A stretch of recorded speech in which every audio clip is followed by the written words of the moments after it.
It certainly is a real threat, yeah. In terms of the range of the missiles launched yesterday, the 4 ballistic missiles have a maximum range, it's assumed, of about 1,000 kilometres, and that means that Japanese bases are certainly within range. The statement released from the North Koreans mentioned a contingency of hitting US imperialist aggressors in Japan. So it's certainly a very real threat, and as far as we're aware, the North Koreans are certainly capable of striking Japan. Is this something that China would have been ready for?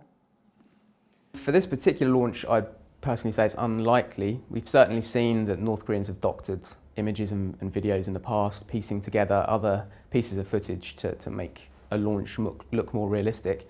But I think in this particular case, we know that the technology is proven, and I would assume that the footage is real.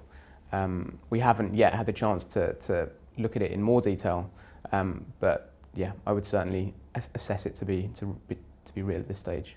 It undermines the One China policy, and with regard to increased military presence in the region, I think in terms of it's certainly a technology that will limit the impact of North Korean missiles, but it's certainly not the silver bullet that perhaps some assume it will be. It won't be able to shoot down everything. Its success rate is still perhaps debatable.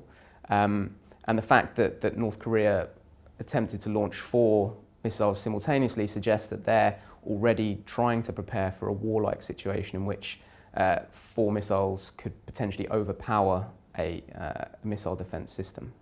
It might mug on the desk. Oh dear. I'm not drawing attention to it. The THAAD deployment is controversial, not just because of questions of its actual impact against North Korean missiles, but in particular, China is worried about the technical capacity of the radar system that's part of THAAD. It gives the South Koreans and the US the potential to see into China and would potentially allow them to view Chinese missile launches, which Beijing suggests will undermine their nuclear deterrent and affect strategic stability.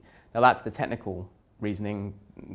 The dominant narrative is actually political. China's not happy with an increased number of US strategic assets within the region. Europe, we're pretty much out of range at the moment, so